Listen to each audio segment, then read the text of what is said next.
The most famous piece of philosophic literature in the history of Western philosophy probably is the Apology of Socrates. And that's what I'd like to talk about.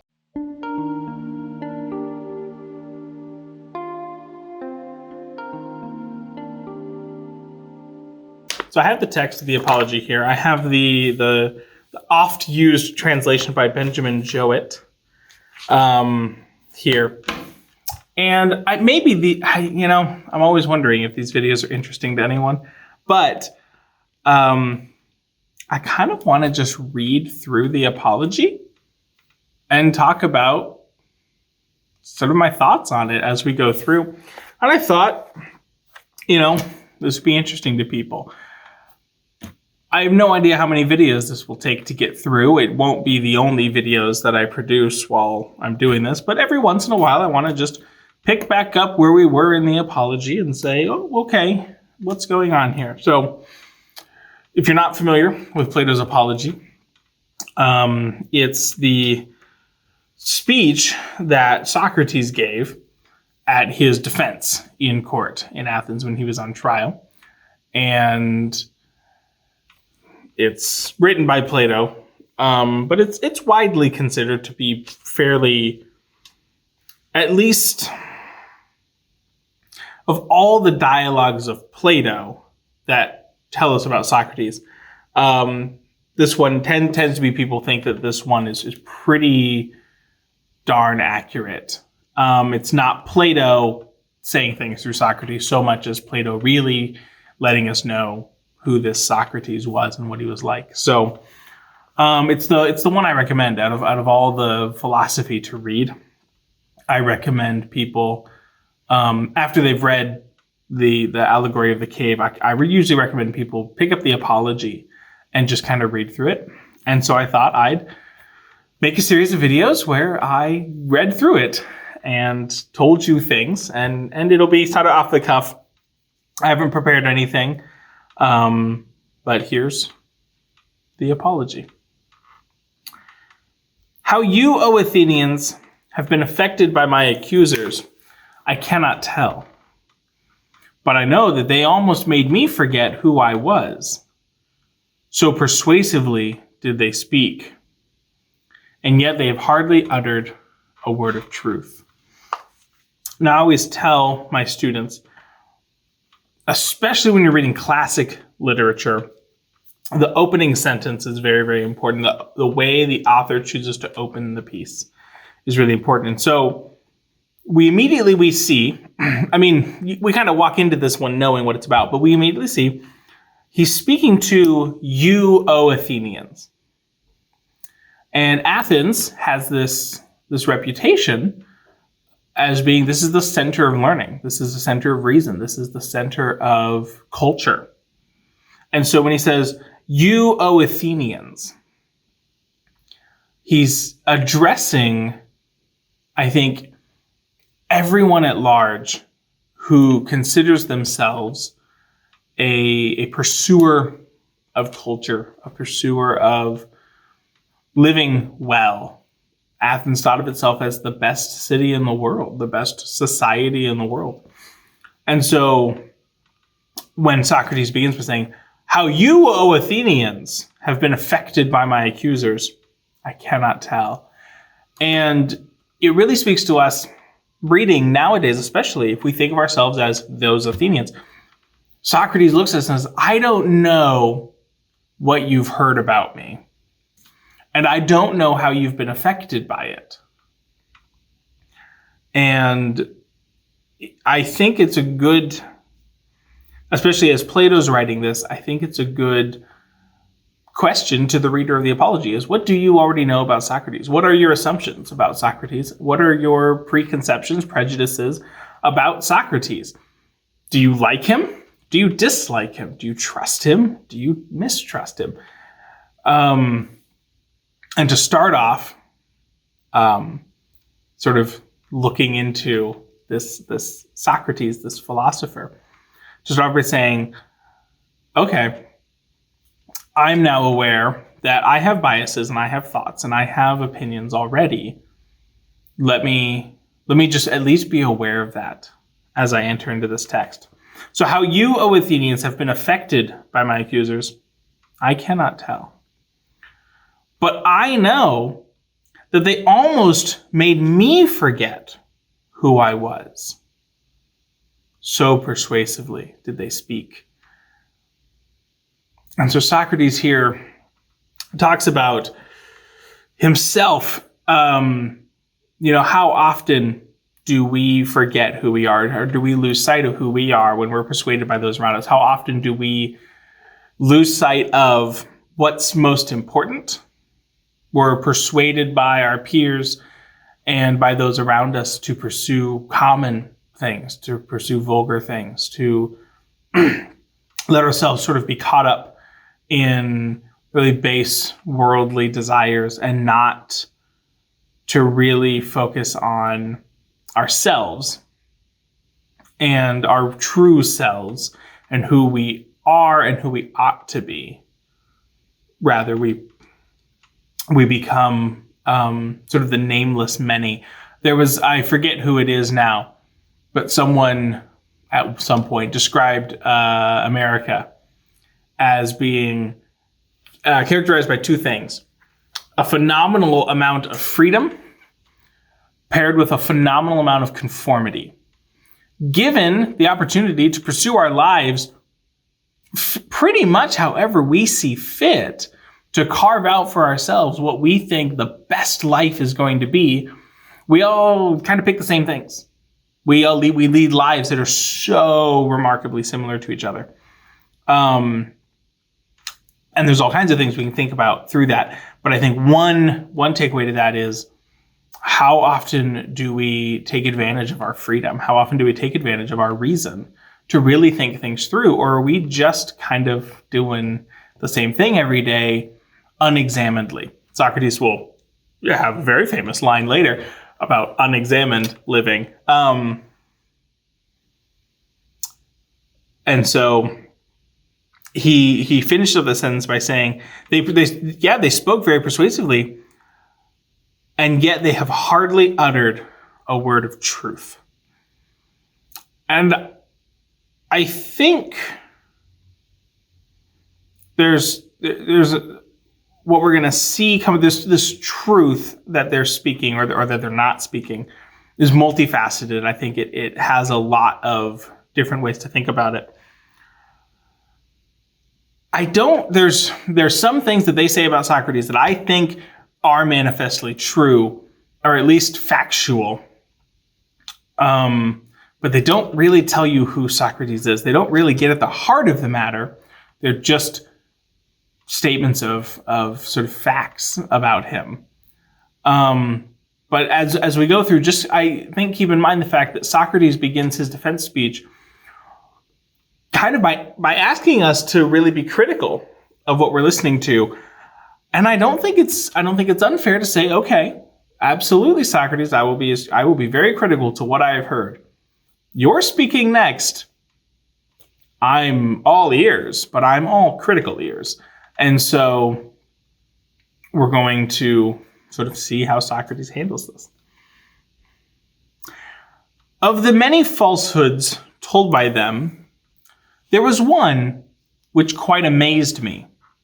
I mean, when they said that you should be upon your guard and not allow yourselves to be deceived by the force of my eloquence. To say this, when they were certain to be detected as soon as I opened my lips and proved myself to be anything but a great speaker, did indeed appear to me most shameless, unless by the force of eloquence they mean the force of truth, for as such is their meaning. I admit that I am eloquent, but in how different a way from theirs. Well, as I was saying, they have scarcely spoken the truth at all, but for me, you shall hear the whole truth.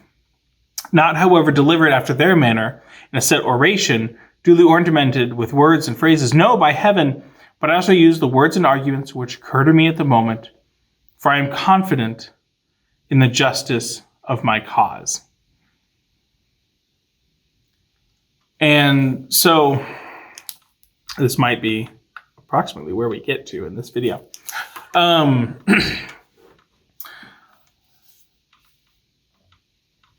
Socrates encourages us to, in a sense, speak plainly, or at least he tells us that he's going to speak plainly. He's going to tell us what he thinks at time and not use fancy oration and well thought through sort of planned arguments. And nothing, necessarily against that, but there's something to, if you want to know the heart of someone, there's something to listening to them just say what occurs to them at the time, because it allows you to see under normal circumstances, in a sense, what are your propensities? What direction do you go in? And what are you like when you haven't been able to prepare the kind of person you want to look like you are? What's revealed sort of under pressure and lack of preparedness. And so Socrates tells us that that's what he's going to do. And I think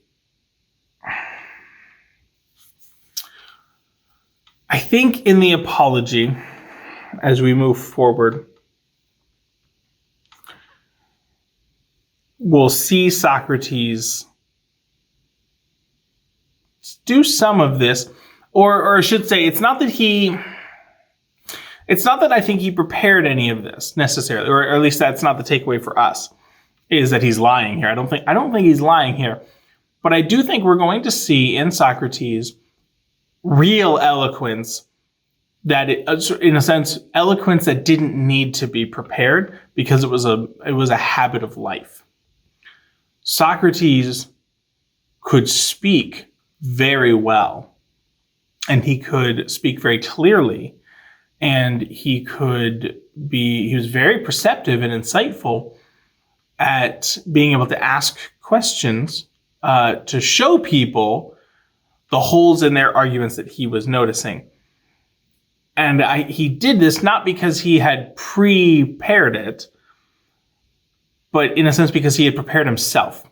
He had formed himself. He had become an insightful and perceptive person. He had spoken so much that he had developed a skill for it. He was able to speak well because he often spoke, and he tried to get better. And so I think we see in Socrates here, what I think is getting pointed out is his accusers are going to have, when we don't get to see their arguments really, his accusers, in a sense, planned out a speech. They sat and said, okay, how are we gonna get this guy? And because they themselves aren't the shining paragons of virtue that they present themselves to be, but they sat down and they thought through, how do I present myself and how do I present this Socrates to the jury? Whereas I think Socrates presents himself, in a sense, really forward. But the reason he presents himself well, the reason that he's able to do what he accomplishes in the Apology, is that this just really is this is what he's like. He really is just a good speaker and a good communicator and he's good at what we call dialectic, maybe the art of conversation. I'm just going to finish out this paragraph reading here, just to get us through that. And I'll have probably one little comment at the end, and then that'll be video 1. At my time of life, I ought not to be appearing before you, O men of Athens, in the character of a juvenile orator. Let no one expect it of me. And I must beg of you to grant me a favor. If I defend myself in my accustomed manner, and you hear me using the words which I have been in the habit of using in the agora, at the tables of the money changers or anywhere else, I would ask you not to be surprised and not to interrupt me on this account, for I am more than 70 years of age, and appearing now for the first time in a court of law, I am quite a stranger to the language of the place, and therefore I would have you regard me as if I were really a stranger, whom you would excuse if he spoke in his native tongue and after the fashion of his country. Am I making an unfair request of you? Never mind the manner, which may or may not be good, but think only of the truth of my words and give heed to that. Let the speaker speak truly, and the judge judge justly. And here he really does combat something sort of prevalent in, I'm going to say, Athenian courts. I'll let you decide if you think it applies elsewhere, where it is not often the case where the speaker speaks truly and the judge judge justly. It's not the case in Athens at this time that a case is often decided simply on the merit of the truth and the justice of the facts presented. There's a lot of rhetoric, there's a lot of talking, there's a lot of spinning, there's a lot of controlling the narrative and things like that. A lawyer was hired not because they knew the laws well, but because they could speak persuasively. And they would be able to, and it's worth knowing, there is no single judge here. There's 500 people. There's a jury of 500 people, and it's a simple majority vote to convict someone. And so as a lawyer, your job was to simply convince 251 people of your position. And these aren't experts in the law. These are average citizens. And so Socrates here is saying, never you mind what you've heard about me before. Never you mind how I talk. I just beg your ear and your mind. I just want you to listen to what I'm about to say. And I want you to focus on the content of what I'm going to say. And with a clean conscience, judge really how you see fit on the truth or falsehood of the words you hear in court today. And so even just in this first paragraph of the apology, we're being set up to really step back and consider how we're going to be inputting this information, what kind of listener we are, what kind of a thinker we are, that as we see the rest of this go through, and then really throughout our whole lives, just being aware, started having that self-awareness to recognize our habits of, presuppositions and opinions, and we're trying to make things fit into what we already understand, and to let the speaker speak truly and let the judge judge justly. And so that's the opening. That's about what these videos will be like. I'm going to try and keep them short-ish, under 20 minutes, which means I got to wrap up here quick. The apology will take a while to get through at this rate, but that's okay. I hope to, at some point, this playlist, this video series will be a good resource for people who want to get into philosophy and they don't know where to start. Well, start with the apology, and hopefully my reading through it with you and making videos on it is a help and not a hindrance to becoming better thinkers and better philosophers.